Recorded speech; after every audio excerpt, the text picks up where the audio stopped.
Hey everybody, nice to be back. Another week down. I think this pandemic will be over any time. I think by 2030, Fauci said we'll be able to have no masks at all. So we're looking at about 7 or 8 more short years. Who knows? This guy's out of his mind. He's writing a book right now. Don't buy it. Oh, we had a little version of Angry Mac about 15 minutes ago at a bakery. There's a line. It's the day before Mother's Day. And some woman goes in front of like 8 of us. And she goes, I ordered. She went in. So I go in and they say next. And she says, I'm next. I said, you're not next. I said, you didn't wait in line. She goes, I ordered. I said, I don't care if you ordered. And the woman behind the counter says she's supposed to wait outside.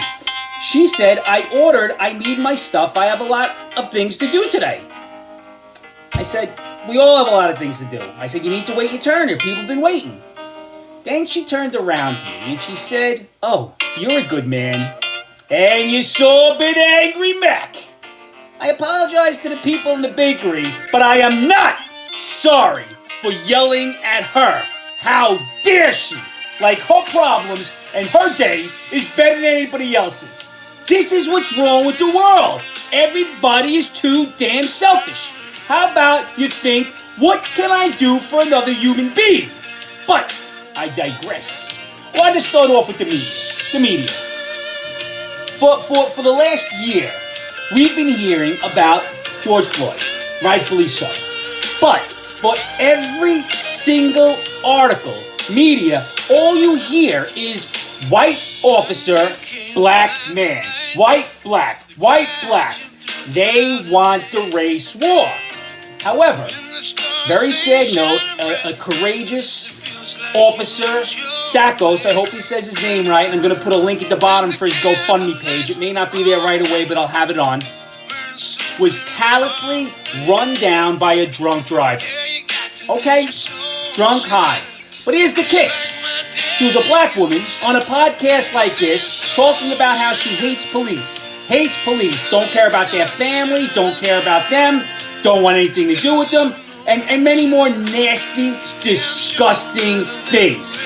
Yet, not one article did we read. Black, drunken, high woman runs down and murders white officer. Why? Because that's not news. That is not news.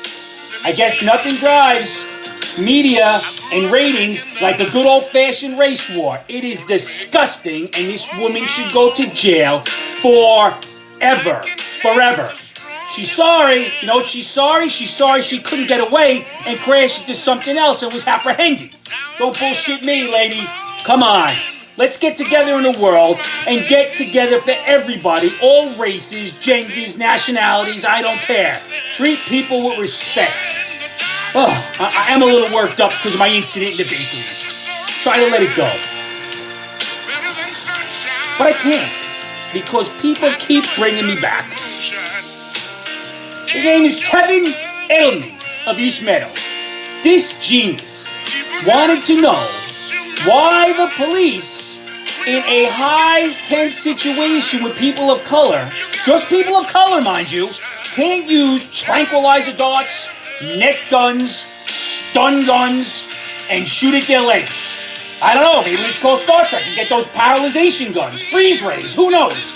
He can't be this stupid, but yet he is. He is. Can you imagine? A trank gun? Oh, okay, that'll work real well. How stupid are people getting? But this is only when you're in tense situations with people of color. Are you kidding me? Edelman! And then, there's a professor down somewhere at like Cerros College or something like that, berated one of her freshmen on a Zoom meeting that he supported the police. Man, the student was very polite.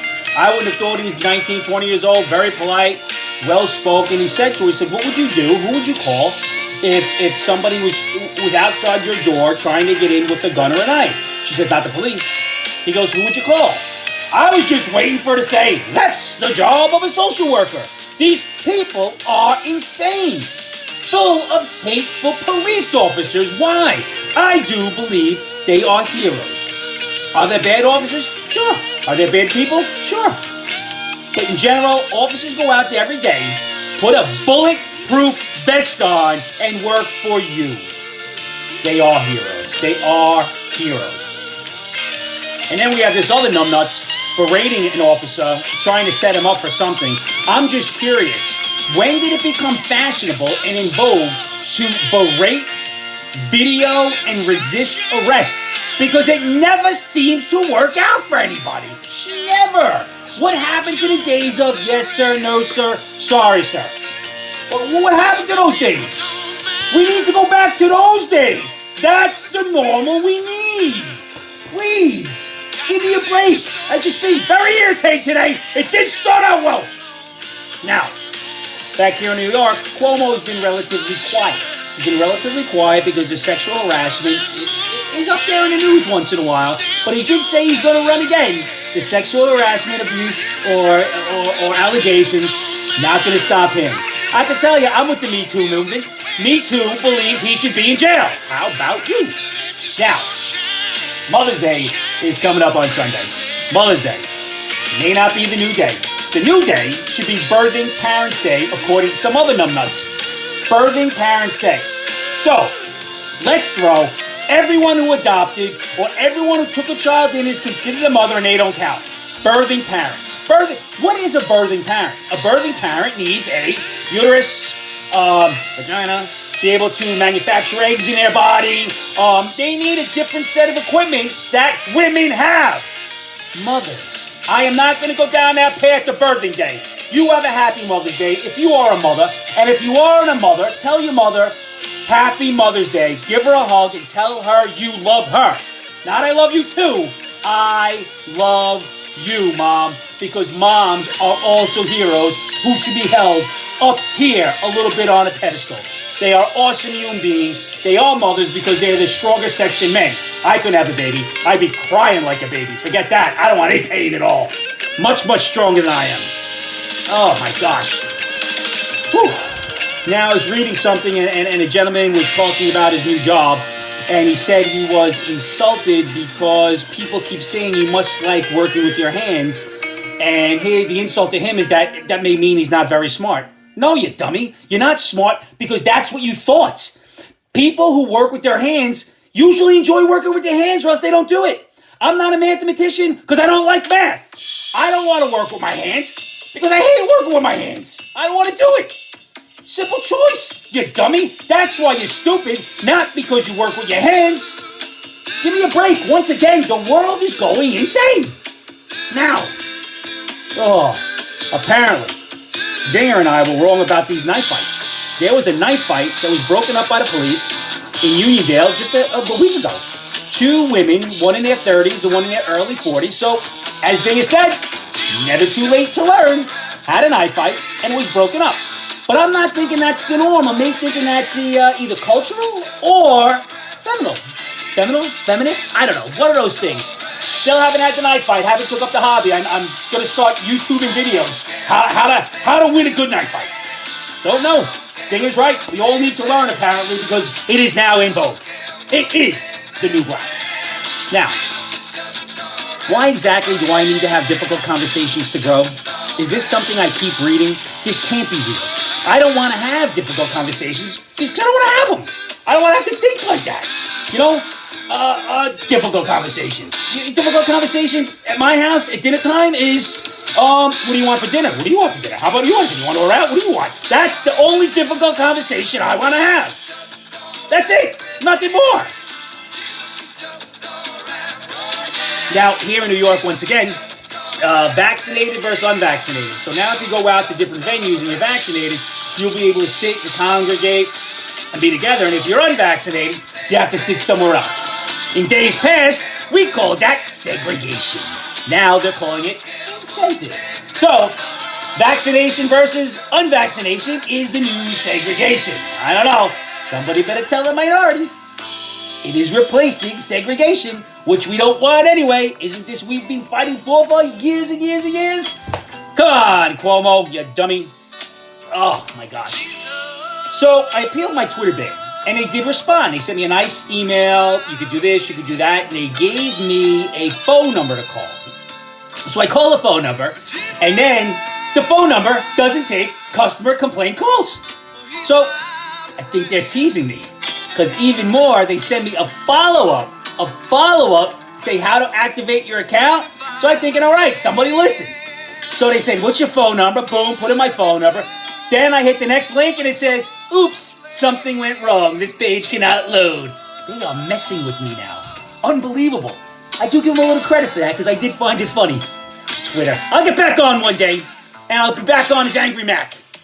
We have to change the identity. An identity change, not a gender change. Now, gender change. Good old Caitlyn, dead name Bruce Jenner, came out and said that transgender females should not play against females in athletics. I'll tell you what, the man or the woman, I apologize, dead name, is now being looked at by the transgender community and they want to excommunicate him because he does not carry the same belief system they all do. It's a group think, a mind think. Let's not think like a herd. Let's think like individuals and bring your individual thoughts into the group, and that inspires growth. Not difficult conversations, but good for you, Caitlyn. Your commercial for governor in California was outstanding. And once again, it just goes to show you, it's not the package, it's what's inside the wrapping that counts. What did throw me is that you look at him and he still has that male Bruce Jenner voice. Throws me every time. It's hard for my mind to separate. I just see the dude on the Wheaties box, not the woman with the long hair, the high heels. Looks a bit like an Amazon or, I don't know what to tell you. Now, at home, went over my mom's. My grandfather was going to nursing home, so he had to fill out some paper. I was there about an hour and a half. And I brought one of the squirrels with me. Squirrel number 2, the quiet squirrel. Very, very artistic. Piano player, artist, great kid, love him. Not very talkative. So I'm there at my mother's house. If any of you know my mother, you know where I get the gift of gab from because she's got it 100 times more than me. And can somebody please take her cell phone? She keeps calling me. So we have about an hour and a half, and she follows out to the car, and she's talking, and the squirrel turns around and said, will Nana ever stop talking? That stopped her, all right. God bless that squirrel, because then I made my getaway. Now, couple of advice this week. Advice. One of the columns, the woman said, my husband wants to get a paternity test for our child. What should I think? What should you think? I think you're a dummy. He thinks you're fooling around. He thinks the kid's not his. Again, this is not a trick question. What have you done to make him think that? This is on you, sister. Let him get the test. And if you're honest, not a problem. But there's got to be a reason deeper than just a paternity test. You may want to look in the mirror. Now, the other one. Dude's 50 years old, been married 4 times, in jail, alcoholic, recovering drug addict, can't seem to hold a job, but wants to understand why he can't find a girlfriend. Really racked my brain for this one. I think everything he just said was self-explanatory. It's because you're a 0. Get your life together and maybe it shapes up for you. Go to church, get a job, I don't know. Figure it out. Your past has something to do with your future, dummy. You made a lot of mistakes, man. 4 times being married? How many times you gonna go for? Man, this doesn't work out. I'm 2 out, man. That's it. Oh, now, you were that guy in the stationery with the nose hair hanging down from your belly button and distracting me so bad I couldn't play my lotto or try to get a Mother's Day card? Please clip your nose hair. Please. It was distracting. You probably could have braided it. It had to be about 4 inches. The guy has to look in the mirror and know I have this giant nose hair. Was he trying to distract you, everybody? I don't understand at all. I don't understand. Now, for the study of one of the studies that I love, men tend to stare at women more than women stare at men. Once again, who is paying for these studies? I give you a couple of reasons why men stare at women. 1, they're more beautiful. 2, they have boobs. Beauty and boobs. Why wouldn't men stare? We don't have either one of that. We're Neanderthals. I keep telling you this. Boobs means we look at women. I know that may sound sexist, but our brains are all wired differently. We can't help it. It is nature. That's the science. Last week I missed saying happy birthday to my co-host Dinger. Happy birthday, buddy. And happy birthday to Amanda, who's celebrating, I think, today, who watches every week. Now listen, remember, go out, find somebody you love. Give them a hug. Tell them, I love you. I love you, because you don't know when the last day you will see them is. And happy birthday to everyone celebrating Mother's Day. Happy birthday. Happy Mother's Day. Have another drink, Mac, you fool. Hey, cheers. I'll see you next week.